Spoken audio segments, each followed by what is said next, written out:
बालू mafia police को दौड़ा रहे और नीतीश कुमार जोड़ रहे हाथ। क्या ऐसे ही चलता रहेगा बिहार? बालू माफिया ने दरोगा को रौंद दिया और शिक्षा मंत्री कह रहे कोई बात नहीं, उनके बूढ़े माँ बाप को कौन देखेगा।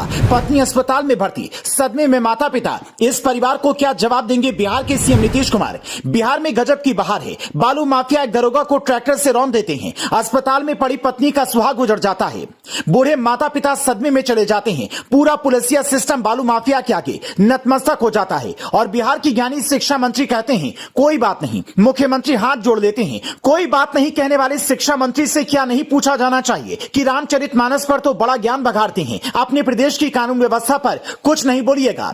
जमुई में जिस दरोगा ने बालू माफिया के ट्रैक्टर के नीचे अपनी जीवन लीला समाप्त की है, उसके घर का हाल भी क्या इन नेताओं ने देखा है? उसकी पत्नी पहले से अस्पताल में भर्ती है, माता पिता बूढ़े हैं जिन्हें सदमा लगा है। शिव नारायण शाह के बेटे दरोगा प्रभात की दो और भाई हैं जो किडनी के मरीज हैं। दोनों भाइयों का दिल्ली में डायलिसिस चल रहा है। प्रभात की 4 साल की एक बेटी और 6 महीने का बेटा है। पत्नी भी दिल्ली के एक निजी अस्पताल में भर्ती है। पुलिस के मुताबिक ये वारदात जमुई के गढ़ी थाना क्षेत्र के चंद्रवर पुल के पास हुई है। दरोगा प्रभात रंजन को मंगलवार सुबह 7 बजे अवैध बालू के परिवहन की सूचना मिली थी। उसके बाद वो तुरंत अपनी टीम के साथ में चंद्रवर पुल के नजदीक पहुंच गए और चेकिंग करने लगे। इसी बीच सामने से एक ट्रैक्टर आया जिसमें अवैध रूप से बालू लदी हुई थी। दरोगा प्रभात रंजन ने जब ट्रैक्टर को रोकने की कोशिश की तो बालू माफिया उन्हें रौंदता हुआ आगे निकल गया। इस पूरे घटनाक्रम पर नीतीश सरकार में मंत्री चंद्रशेखर का बयान शर्मनाक है। उन्होंने कहा है ऐसी घटनाएं होती रहती हैं, ये कोई नई बात नहीं है। चंद्रशेखर ने आगे कहा कि यूपी और मध्य प्रदेश में भी तो ऐसी घटनाएं हुई हैं। यह अपराध है,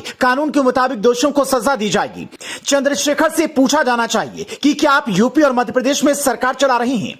जब वहां कुछ होता है तो वहां की सरकारें जवाब देंगी। क्या यही बात वो दरोगा के माता पिता से जाकर बोल सकते हैं? क्या यही बात चंद्रशेखर उस दरोगा की बीमार पत्नी से जाकर बोल सकते हैं? क्या बिहार के शिक्षा मंत्री यही बात दरोगा के मासूम बच्चों को बोल सकते हैं?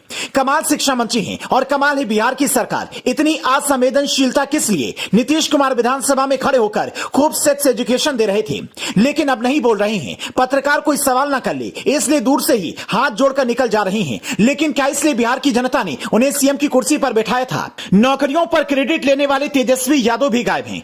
क्या उनको इसका क्रेडिट नहीं चाहिए? बिहार की सुरक्षा व्यवस्था और कानून का इस कदर लचर राज का क्रेडिट कौन लेगा? क्योंकि जनता जंगल राज बोलेगी तो जनाब को बुरा लग जाएगा। बिहार में पिछले कुछ समय से जिस तरह से अपराध बढ़े हैं उसने जंगल राज की दस्तक सी दी है। कई लोग कहने लगे हैं कि जंगल राज आ रहा है, लेकिन इससे तेजस्वी यादव चिढ़ जाते हैं। तो वहीं बता दें कि एक दरोगा को कोई बालू माफिया सरेआम रौंद देता है तो ये किस श्रेणी में आएगा? और उसके अंदर